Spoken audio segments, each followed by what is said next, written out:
Sedulur, konten hari ini saya ambilkan dari Berita Jawa Pos hari Selasa tanggal 28 Maret tahun 2023. Halaman 5 lur ya. Ini Jateng Jogja ya. Judulnya seperti ini. Polresta Jogja ringkus 15 pelaku klitih Bumijo. Korban jalani operasi di RS Sarjito. Nah, Jogja, aksi saling umpat kembali memicu kejahatan jalanan alias klitih. Kali ini terjadi di Bumijo, Jetis, Kota Jogja, tepatnya di depan Salon Talita Ayu, Jalan Tentara Rakyat Mataram. Polresta Jogja telah membekuk 15 remaja pelaku klitih dan menetapkan mereka sebagai tersangka. Kapolda DIJ Irjen Pol Suwondo Nainggolan mengungkapkan para perusuh itu beraksi Jumat 24 bulan 3. Awalnya rombongan korban hendak melakukan perang sarung. Beranggota 10 orang, mereka berkendara menggunakan 4 sepeda motor. Saat di jalan HOS Cokroaminoto, rombongan korban bertemu dengan 2 pesepeda motor. Kemudian mereka saling umpat, korban dan pelaku tidak saling kenal, kata Suwondo dalam konferensi pers di Mapolresta Jogja Minggu malam 26 bulan 3. 2 pesepeda motor yang mendapat umpatan pun mengejar balik rombongan korban. Kemudian 7 motor lain ikut mengejar rombongan korban. Pengejaran tersebut berlangsung hingga ke Jalan Wates. Rombongan korban lantas berputar balik menuju Samsat di Jalan Tentara Rakyat Mataram. Ternyata ada rombongan pelaku yang sudah menunggu di sekitar lokasi kejadian. Mereka melemparkan batu dan mengenai korban, anak berinisial N. Motor korban oleng dan terjatuh. Kemudian korban dikeroyok para pelaku, ungkapnya. Akibat pengeroyokan tersebut, N saat ini koma. Dia menderita luka di bagian kepala hingga harus menjalani operasi di RSUD Dr. Sarjito.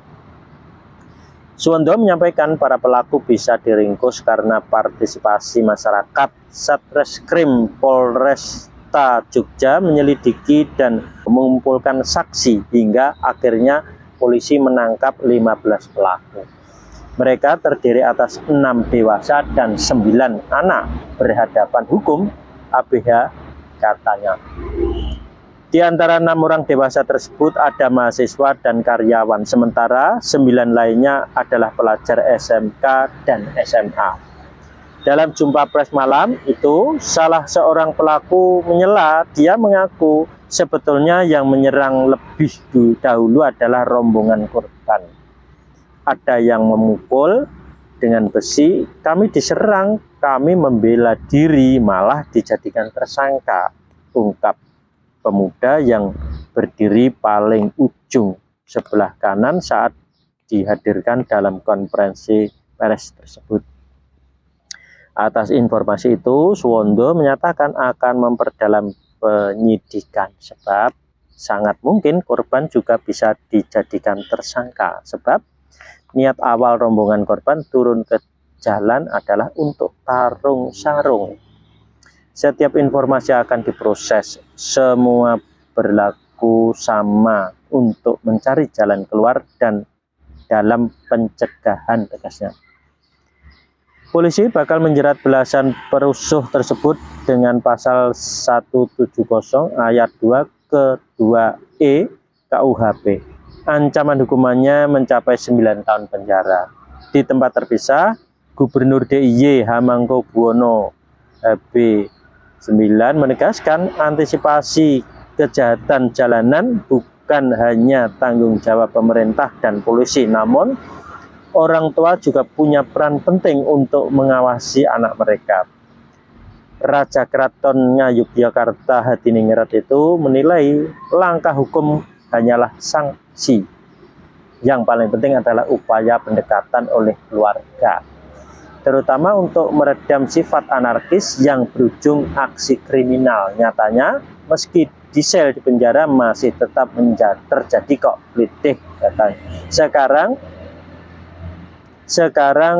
bagaimana keluarga bisa membangun konsolidasi sendiri? Ungkapnya saat ditemui di kantor DPRD DIY kemarin 27 bulan 3. Mengenai wacana jam malam bagi anak, HB9 menilai perlunya kajian lebih dalam supaya tidak menimbulkan pro kontra. HB9 justru mendorong adanya sanksi hukum yang tegas, yakni penerapan pasal sesuai dengan aksi kriminal walaupun pelakunya masih berstatus anak. Nah ini lur ya, memang sekarang itu tidak ada tempat yang aman bagi siapapun, bagi anak maupun bagi orang tua, bagi siapapun pokoknya ya. Ini harus disetting ulang, jadi alamnya harus diupgrade, jadi anak-anaknya ini yang diupgrade.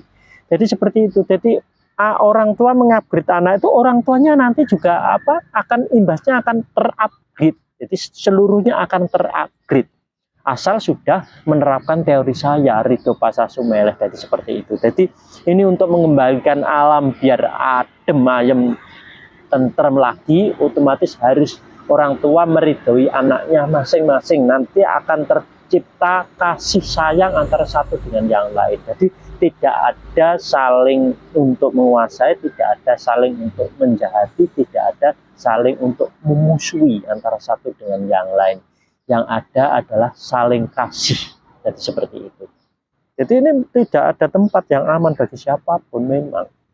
Nah, ini harus di-upgrade ulang ya, jadi ditata kembali. Jadi nanti biar tercipta peradaban baru ya, tercipta keadaan yang aman. Jadi seperti itu. Ya sampai di sini dulu ya.